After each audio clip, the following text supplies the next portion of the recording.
എല്ലാവർക്കും പുതിയൊരു വീഡിയോയിലേക്ക് സ്വാഗതം. ഇന്ന് നമ്മൾ പാവയ്ക്ക ഫ്രൈ ആണ് ഉണ്ടാക്കുന്നത്. അതിനായിട്ട് പാവയ്ക്ക ദാ ഇങ്ങനെ അരിഞ്ഞെടുത്തിട്ടുണ്ട്. ഇനി ഇതിലേക്ക് കുറച്ച് ഉപ്പ് ചേർത്ത് കൊടുക്കണം. ഈ പാവയ്ക്കയുടെ കയ്പ്പൊന്ന് മാറ്റിയെടുക്കാൻ വേണ്ടിയിട്ടാണ്. അപ്പോൾ ഇങ്ങനെ ഉപ്പ് ചേർത്ത് ഒരു അരമണിക്കൂർ തിരുമ്മി വയ്ക്കുക. അരമണിക്കൂർ കഴിയുമ്പോൾ ദാ ഇങ്ങനെ പാവയ്ക്കയിൽ നിന്നിങ്ങനെ വെള്ളമൊക്കെ ഊറി വരുന്നതാണ്. ഇനി ഇതൊന്ന് നന്നായിട്ട് കഴുകിയെടുക്കണം. അതിനായിട്ട് ഞാനൊരു വേറൊരു പാത്രത്തിലേക്ക് മാറ്റാണ്. ഇനി ഇതിലേക്ക് ആവശ്യത്തിന് വെള്ളം ഒഴിച്ചിട്ട് നന്നായിട്ട് കഴുകുക. ഒരു 2-3 തവണ കഴുകിയെടുക്കുമ്പോൾ ഇതിൻ്റെ കയ്പ്പൊക്കെ കുറച്ച് കുറയും. അപ്പോൾ കഴുകിയെടുത്തിട്ടുള്ള പാവയ്ക്കയിലേക്ക് ഇനി ചേർക്കേണ്ടത് 2 സ്പൂൺ അരിപ്പൊടിയാണ്. പിന്നെ വേണ്ടത് കടലമാവ്. 1.5 സ്പൂൺ അല്ലെങ്കിൽ 2 സ്പൂൺ കടലമാവും ചേർത്ത് കൊടുക്കാം. ആവശ്യത്തിന് മുളക് പൊടി.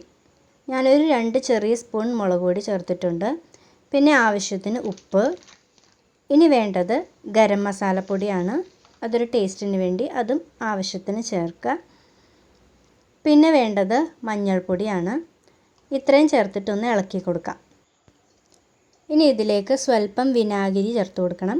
ഞാനൊരു 2 മൂടി വിനാഗിരി ചേർത്ത് കൊടുക്കുന്നുണ്ട്. വിനാഗിരി അല്ലെങ്കിൽ തൈരായാലും ചേർത്ത് കൊടുത്താൽ മതി.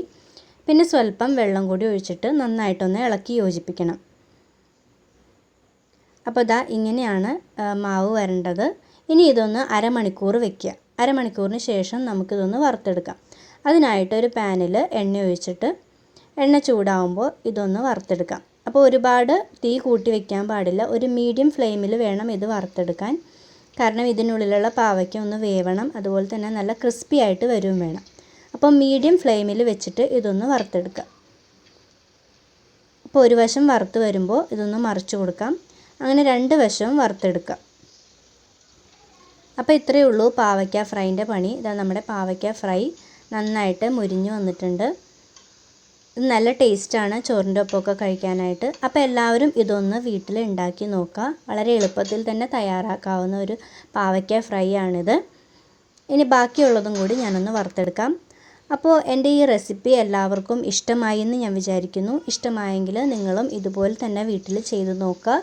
മാത്രമല്ല എൻ്റെ ചാനൽ ഒന്ന് മറക്കാതെ സബ്സ്ക്രൈബ് ചെയ്യുക, ലൈക്ക് ചെയ്യുക. ഈ റെസിപ്പി നിങ്ങളുടെ കൂട്ടുകാർക്ക് കൂടി ഒന്ന് ഷെയർ ചെയ്ത് കൊടുക്കുക. അപ്പോൾ വീണ്ടും പുതിയ റെസിപ്പിയുമായിട്ട് കാണാം. കാണുന്നത് വരെ എല്ലാവർക്കും ബായ്.